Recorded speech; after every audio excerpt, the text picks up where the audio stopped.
ব্র্যাক, সেবা ও ব্যবসার আড়ালে বিধ্বংসী কার্যক্রম। সম্প্রতি সামাজিক যোগাযোগ মাধ্যমে ভাইরাল হয় দায় রাখার কারণে চাকরি না হওয়া এক যুবকের বক্তব্য। যুবকটি ফ্যাশন হাউস আড়ং এর জব ইন্টারভিউতে সব দিক থেকে উত্তীর্ণ হলেও কেবল দায়ের কারণে তাকে চাকরি দেওয়া হয়নি। তবে আড়ং এর কর্তৃপক্ষ এমন ঘটনা প্রথম ঘটিয়েছে এমন নয়। এর পূর্বেও আড়ং এর শোরুমে মুখে নেকাব নিয়ে ঢুকতে দেওয়া হয়নি এক মুসলিম মহিলাকে। এই ঘটনার জের ধরে অনেকেই আড়ংকে বয়কট করার দাবি তুলেছেন। প্রিয় দর্শক, আসুন দেখে নেওয়া যাক কাদের প্রতিষ্ঠান এই আড়ং, তাদের এমন ইসলাম বিদ্বেষের পেছনে মূল কারণই বা কি।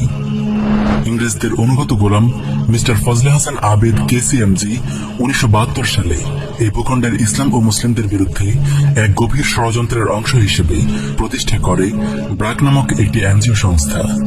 পশ্চিমা বিভিন্ন সংস্থার অনুদানের পাশাপাশি ব্র্যাকের অন্যতম আয়ের উৎস হল সুদ। ক্ষুদ্র ঋণের নামে সুদের জালে ফেলে ব্র্যাক দরিদ্র মুসলিমদের রক্ত চুষে খেয়েছে। যদিও মিডিয়ায় কেবল ব্র্যাকের সুদের ঋণে স্বাবলম্বী হওয়ার গল্প প্রচার করা হয়, কিন্তু আড়ালের খবর একেবারেই ভিন্ন।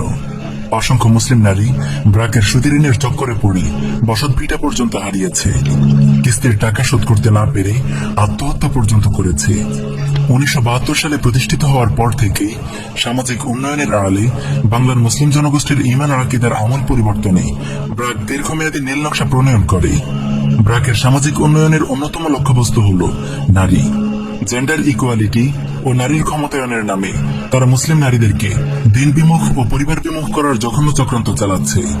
বাল্যবিবাহ প্রতিরোধের নামে তারা পাশ্চাত্যপুষ সমাজের অশ্লীলতা ও বেহায়াপনা এদেশে ছড়ানোর লক্ষ্যে কাজ করছে। প্রিয় দেশবাসী, ব্র্যাক তাদের নাপাক এজেন্ডা বাস্তবায়নের জন্য নারীদেরকে টার্গেট করে। ব্র্যাকের ভাষ্য মতে তাদের মোট কর্মচারীর 70% নারী। বাংলাদেশে ব্র্যাকের মোট 12টি কার্যক্রম রয়েছে: আড়ং, BRAC dairy, BRAC seed and agro, BRAC artificial insemination, BRAC nursery, BRAC sericulture, BRAC fisheries, BRAC recycled handmade paper, BRAC cold storage, BRAC salt, BRAC printing bag, BRAC sanitary napkin and delivery kit. এগুলির অন্যতম একটি হল আড়ং।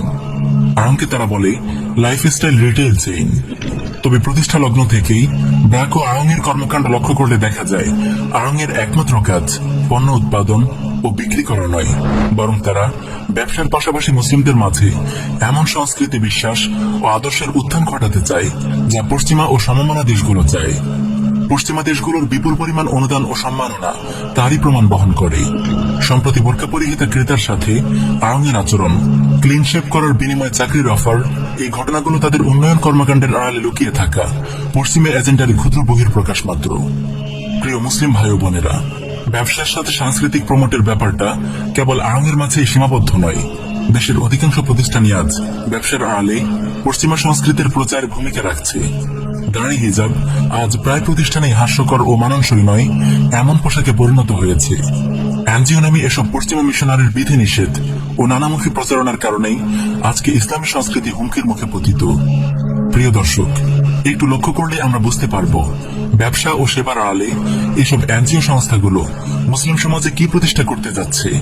তাদের মৌলিক লক্ষ্যগুলো হল পশ্চিমা সভ্যতা ও সংস্কৃতি প্রমোট করা, ইসলামী সভ্যতা ও সংস্কৃতির ব্যাপারে ফোবিয়া চড়ানো, সুদী কারবারের জালে আটকে দরিদ্র মুসলিমদের সম্পদ হাতিয়ে নেয়া এবং সুদী কর্মকাণ্ডে জড়িত করে তাদেরকে আল্লাহ ও রাসূলের বিরুদ্ধে যুদ্ধে লিপ্ত করা, বিশেষত মুসলিম নারীদেরকে পুঁজির বাজারে ছেড়ে দিয়ে দ্বীনের প্রতি তাদের স্বভাবজাত সংবেদনশীলতা নষ্ট করে দেয়া, বিবাহ ও পরিবারের প্রতি অনুৎসাহিত করে সমাজে জেনা ব্যভিচার সহজ করে তোলা। তাই মুসলিমদের ঈমান ধ্বংসকারী, লক্ষ লক্ষ মা বোনদের ইজ্জত হরণকারী, মুসলিমদের সম্পদ লুণ্ঠনকারী, ইসলাম ও মুসলিমদের বিরুদ্ধে ষড়যন্ত্রে লিপ্ত এসব এনজিওদেরকে বয়কট করা এখন সময়ের দাবি। তাই আসুন অনলাইন অফলাইনে তাদের বিরুদ্ধে ঐক্যবদ্ধ আন্দোলন গড়ে তুলি, তাদের সকল ষড়যন্ত্র উম্মাহর সামনে স্পষ্ট করে তুলে ধরি, সামাজিক ও অর্থনৈতিকভাবে তাদেরকে বয়কট করি। প্রিয় মুসলিম ভাই ও বোনেরা, এসব এনজিও প্রতিষ্ঠানগুলোর অন্যতম হাতিয়ার হল সুদভিত্তিক ঋণ প্রকল্প। ক্ষুদ্র ঋণ প্রদানের নামে নিরুপায় মুসলিমদের উপর নিজেদেরকে তারা দাতা হিসেবে প্রতিষ্ঠা করছে। অন্যদিকে সরলমনা মুসলিমদের কাছ থেকে সুদী অর্থ হাতিয়ে নিচ্ছে এবং সাধারণ মুসলিমদের অজ্ঞতাকে পুঁজি করে তাদের ভেতর দিন বিরোধী নানান চিন্তা বুশ করছে। সামাজিকভাবে তাদের এমন চক্রান্তকে রুখে দেওয়ার ক্ষেত্রে অন্যতম একটি হাতিয়ার হতে পারে পবিত্র ইসলামী শরিয়ার কর্জা হাসানা প্রকল্প। তাই আসুন প্রতিটি অঞ্চলে আমরা কর্জা হাসানা ফান্ড গড়ে তুলি এবং একে কেন্দ্র করে ইসলামী দাওয়া ও সেবা প্রতিষ্ঠান গড়ে তুলি। পশ্চিমা মিশনারি সেবার আড়ালে পশ্চিমা সংস্কৃতি নয়, ছড়িয়ে পড়ুক ইসলামী সেবা সংস্থার আড়ালে ইসলামী সংস্কৃতি।